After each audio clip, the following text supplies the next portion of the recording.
there, welcome to my channel and thank you for joining me today on this video.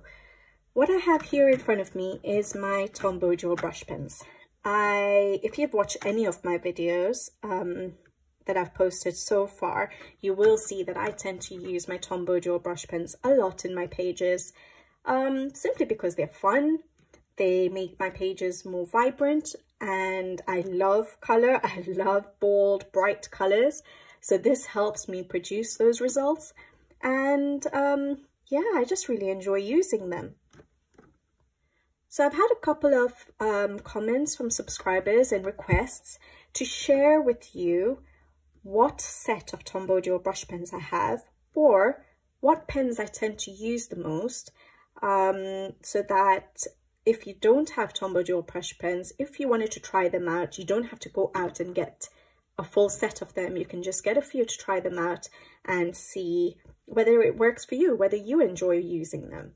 I don't have any other markers, whether it's water-based markers or alcohol markers, so I will not be comparing them to any other markers, unfortunately. But I will just show you the colors I like to use, or I tend to find myself using most in coloring books, and I'll maybe show you a couple of techniques, but I have done a few videos already using them with different techniques, so I will give you a link to those videos below so that you can watch them to see those techniques a little bit more in detail than I will give today. Today, my primary focus is to just share with you the colors that I tend to use the most, or which are most helpful to have if you wanted to try them out. So I have got the full set of Tombow dual brush pens. It came in this little storage box. So it does have a cover and you can lay it sideways if you wanted to. So that's what the box looks like. Sorry for the noise. And if you wanted to, depending on how much space you have in your coloring area, you could actually open it up and lay it out in front of you when you're coloring, or constantly keep it open. It opens up all the way straight, so you can line it on your desk if you wanted to, if you see that little bit there. I don't tend to do that. I tend to keep it in the box. It's easier for me to store, and I have swatched them out in this order, starting from the bottom here all the way around, which helps me because the number on the dual brush pens are on the side of the pen, so you can't actually see them from the top. So you could always put sticky labels. I didn't bother doing that. I just swatched them out in this order so that when I look at my swatch sheet and I look at my box, I know where the pens are. But you could put little round sticky labels or something to number them if you wanted to see them a bit more easier. I'm sure all of you know what Tombow dual brush pens are, but just to give you a little information, it is a water-based marker. It has two ends to it. So we have the brush nib, which is the nib I tend to use in coloring books, and it has the bullet nib. Okay, the brush nib is actually really good. It gets into tiny gaps really, really well. So in coloring books, even in a detailed page, I tend to use the brush tip. When I store it, I store the bullet tip down so that the brush doesn't get ruined. So I put that side down. So they are water-based markers. They don't go through paper normally unless your technique is very, very wrong. Even in copy paper, it works pretty well, which I'll show you. But they are streaky on normal paper. So in our majority of our coloring books, you will find that they are streaky. So I don't tend to use them for coloring without using pencils over the top because I don't like that effect. But unlike alcohol markers, they are more streaky. So what I'll do, the main focus for this video, first of all, is to share the pens that I tend to use the most. So I have my swatch sheet here, and you'll see, I'll just move the pens to the side. Sorry. You will see that there's a very good range of colors actually. So these pens are actually used for writing. You can use them for journaling, for calligraphy. So that's what they're actually meant for, but I think a lot of people use them for coloring books. But yeah, you get some really, really dark colors, and then you get some really pastel-y colors. And I find that when you're using it direct on the paper without using a water brush, without using a blender pen, I find that the lighter colors are what I tend to go for. So I'll share the colors I use with you. I have got the full set of Tombow dual brush pens, which is, it says 108 colors, but it's actually 107 colors plus a blender pen, which is a colorless blender that you can use for the application or for blending the colors. So yes, I do have the full set. I don't have any other markers. Like I said, I cannot compare them. And yeah, I love these pens. I've had them since 2020, and there's only one marker that I have replaced, which is the black one. And that's because I did maybe 2 or 3 pages backgrounds with the Tombow dual brush pen. So obviously I used a lot of it, but other than that color, I've not had to replace any of my pens yet. And I'm sure if you've seen some of my videos, you'll see that I do use them in a lot of my pages. So they last a long time. I've had them for 2 years. Touch wood, I've not had to replace any yet.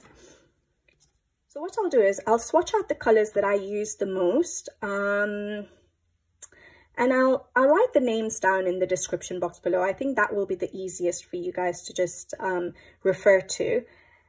But there are different ways of using the pens. And so it doesn't mean that it's only the pastel-y tones that you can use on a coloring book page. I tend to use really dark colors actually, but it depends on how I'm applying them. So if I'm using the pen direct on paper, I would usually go for the pastel tones, but that's because I also want good contrast between my light and my dark shades. And my light shade will be what base I apply. So it will be the marker if I'm using it as a base. But you can usually sometimes, use a blender pen to apply, or a water brush to apply the color. So if I was going to use a really dark color and I didn't want it to be that dark, I would use it on the Caran d'Ache palette, the smooth side of the palette. So you know, you have the rough side and then you have the smooth side. So I'd apply the pen, scribble it on there, and then I'd use a water brush to apply it onto my coloring book page, and that will automatically make a very dark color lighter, and you will still be able to color over it. So what I'll do is I'll swatch out the colors I use the most, and I'll write down whether I use them directly on the paper or whether I use them for with a water brush or a blender pen. So the first set of pens I'll show you will be the ones I use directly onto the paper. Excuse my handwriting, it's not very good. So yeah, I'll show you the ones I use direct on the paper. And I think what I'll do at the end of the video, once I've shown you the colors I tend to use the most, maybe I'll show you a little tester in one of the books, so you can see how you can use them.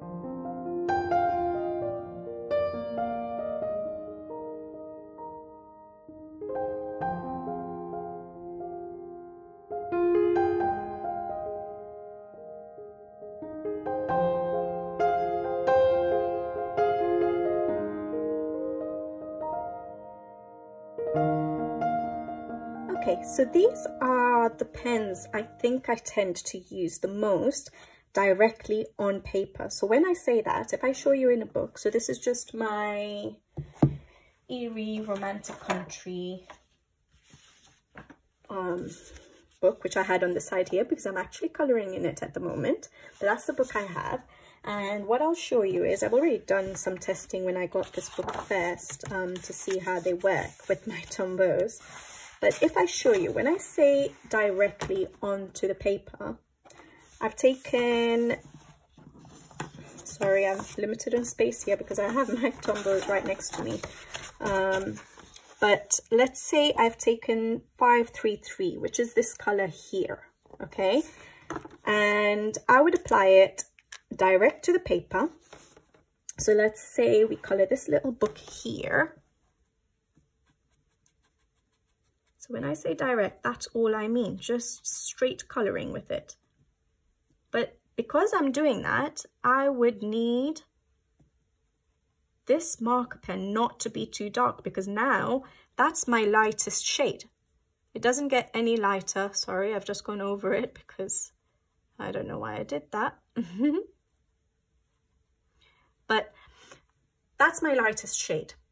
Obviously, like you just saw me go over it again, it makes it a bit darker, but the base is the shade that will be your highlight shade. Sometimes you can go over that with a little bit of white or say ivory to lighten a certain area. So you could lighten it slightly, but not too much more than that. So when you're using it direct on the paper, you have to keep in mind that that's going to be your lightest shade, and then you're going to go over with your pencils. So usually they will be pastel-y tones, or if you don't mind it being dark and you don't want to have a very light highlight, then by all means you could use darker shades.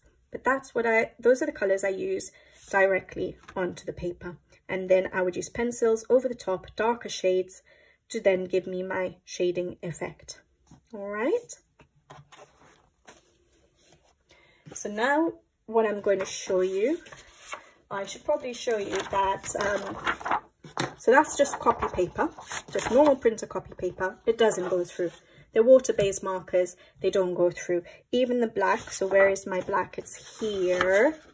You can't really see anything on the other side, and that's the darker shade I have on here, on copy paper. So some of our books that we have, which are double-sided, most of them, when the paper is good, you're not going to get bleed through.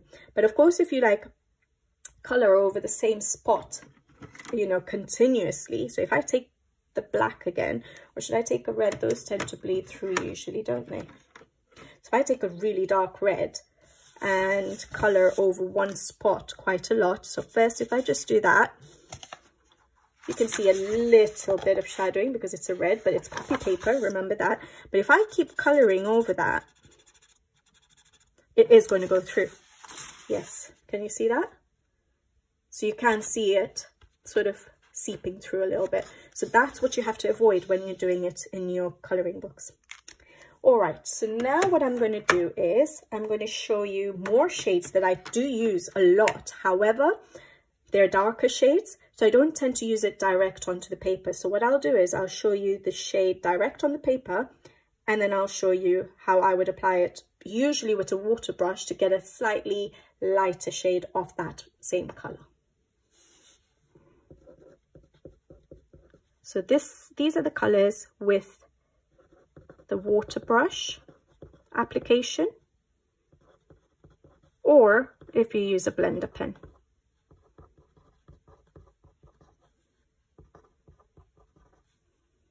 All right.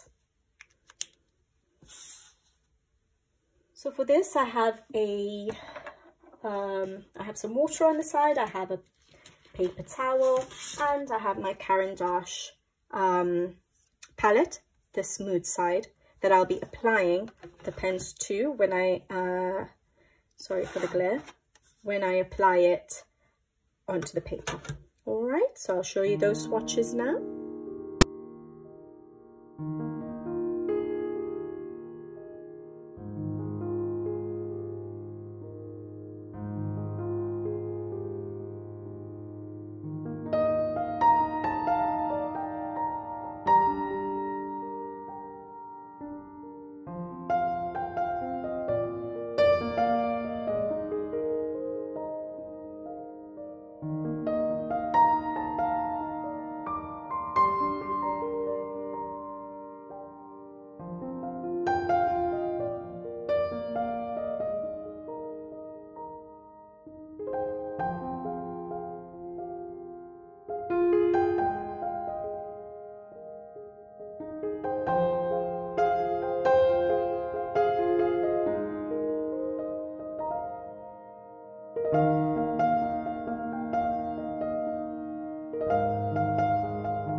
So those are the colors that I use a lot again, but this is how they would look if you did the direct to paper. Like if you look at that one, it is actually a very dark color, but if I was to use it with the water brush, it would be lighter.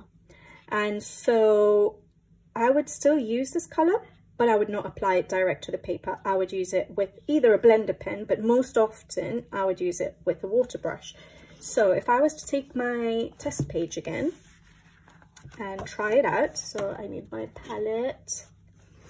And let's say we're going to just put the pen on there. So I would,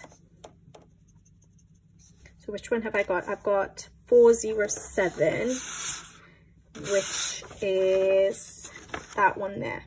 Okay, so say I used 407, I would prefer applying it with a water brush, so that when I have my base is light, so that I can go over with the pencils, because I don't want the base to be too dark that I can't do too much shading over the top. And you can see the color that you pick up with your water brush goes a long way. And what I would normally do if I wanted shading, I would start at an area where it's going to be the darkest, so where your shadow would be, and then apply it and blend it out, because as you keep going, it does get lighter. So ideally I should have probably started at the top, but it doesn't matter on this particular element. But if you were doing something with shading, for example, you would want, like on the chair, just under the seat of the chair, over there on the leg, you would want the darkest area to be right underneath, and then you'd blend outwards. So that's how I would use these darker shades, and they're still usable very nicely. They come out like as if they're pastel colors when you apply it with the water brush. So this is another set of pens that I would use a lot of in my coloring books. All right. And if I show you the other side, again, remember this is copy paper. I used them direct. So if I look at the dark color, that didn't go through. And if I look at the water application, that didn't go through. Yes, it has buckled the paper a little bit, but that's because it's copy paper. All right. And if you look at, I'll show it to you in your coloring book, you're probably more concerned about a coloring book than the copy paper. But so that's where I applied it direct onto the paper. It didn't go through. And that's where I applied it. Sorry, you couldn't see that. Okay, so that's where I applied it direct to the paper. It didn't go through. And that's where I applied it with water. It didn't go through. All right. So I will note down all of these colors in the description box below. So these are the colors I tend to use the most. However, it doesn't mean that I don't use any of my other colors in my large set at a different occasion. So for example, sometimes I do tend to use a very dark color, and I use a method called the tip to tip method. So if I take just randomly picking, so this is 606, which is a really dark shade. So say I do it here. Yeah, you can see how dark that is. And I take a light shade that I have listed here. So is this, yeah, that is 603. So that color there. Okay. And that one there. And what I would do is a tip to tip method. So I would hold my dark color and touch the tip of my light pen and just tip to tip method, just touch them together like this. Okay, so that the light color picks up the dark shade, and then you can actually color with it. So it'll start off dark,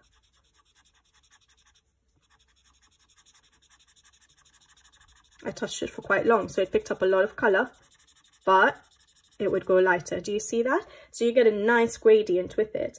And that's why it's really nice pens for calligraphy, actually, because you can use these methods to get good gradients to your writing. I don't know how to do calligraphy, but I'm just saying. So that's how, if I wanted to use a dark color, a very dark color and I wanted to do shading, I would still use my pens, but they're not as commonly used as the ones I've mentioned. So the other way of doing it, if you don't want to do it tip to tip, is just pick it up with your light pen.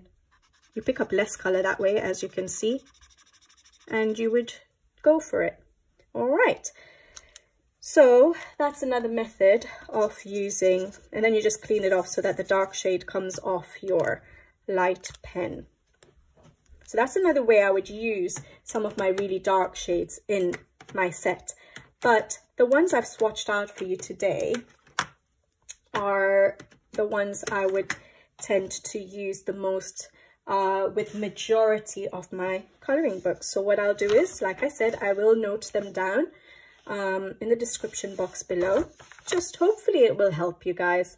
What else? I wanted to mention one more thing actually, and that is certain books, actually like this Eerie book. So because I have it out, it reminded me, you're actually able to use a pen direct to the paper and use water to pull it. So if I use, let's say we do the chair, okay, and I go for a dark color, if you wanted to go for a dark color, this is 879, which looks like that. Okay, so quite dark. What you can do on certain paper, and it's very rare with coloring books actually, I've only found that I can do this in some of the Japanese edition of coloring books, like the Eerie book, Kanuko Ikusa's Japanese edition of her books. What you can do is you apply it directly to your image. So say I'm doing the chair, like I said earlier, this will be the shadow area. So I want my darkest shade to be there. Then I would take, you can either take your blender pen or your water brush. I'm taking my water brush, and you can actually pull the color down. So that's another way of using your Tombow pens, and another way of using your very dark pens. And then if you wanted to, like I would normally, I would go in with my pencils and color over the top and create more shading. But some people might like the watercolor look. So like this section here, I did it all with this effect of applying the pen and then pulling through to see whether it would work first of all on the paper. Because if you tried it in like even books with really good paper, like Hannah Carlson's books or Maria Trolle's, it's not going to work this method because of the paper. But for some reason, some of these Japanese editions, it works really well. So that's what I would sometimes do in the books that it works with, and that way you can use your darker shades. But like I said, it's not a shade that is most commonly, these are not the shades I would most commonly use. So in majority of the books are the ones that I swatched out for you, but I'm just showing you other ways. So you can see, there you go, you get your shaded effect, you get a watercolor look, a watercolor effect if that's what you like, and it doesn't go through. See? All right, so guys, that is my Tombow pens for you. I will list down all the colors that I have swatched out for you today and have mentioned are the colors I tend to use the most in majority of my coloring books. Not, like I said, not that I don't use any of the others, but these are the ones that I would usually use and how I apply them.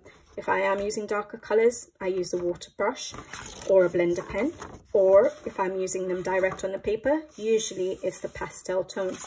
And one thing I did want to mention is I quickly looked at one of the sets that they have as a set of 6, and the colors that they listed was the 062, the 243, the 452, I'm sure that was on my list as well, because I realized that that particular pack had all the ones that I do have listed here. 553, 623, and 723. So all 6 of those pens in the pastel colors set of 6 pens are actually some of the ones I use. So it would be worth, if you wanted to get a small pack, check what shades they have and see whether they're shades you would tend to use. And you'll know from your colouring, from the colours you like using, whether those are the colours that you would want to try out. So I really hope this was a helpful video. I know it was all over the place because I've never done a video like this and I didn't know how to explain it all. So hopefully I didn't just, you know, ramble on too much, and I hope this helps a little bit for those of you who haven't tried Tombows or who didn't, you know what colors to get and didn't want to get the full set. So yeah, I hope this was a useful video, especially for those of you who asked for it. And I hope that if you do like them, if you try out the Tombows, I hope you enjoy using them as much as I do. And yeah, until I see you on the next video, bye bye.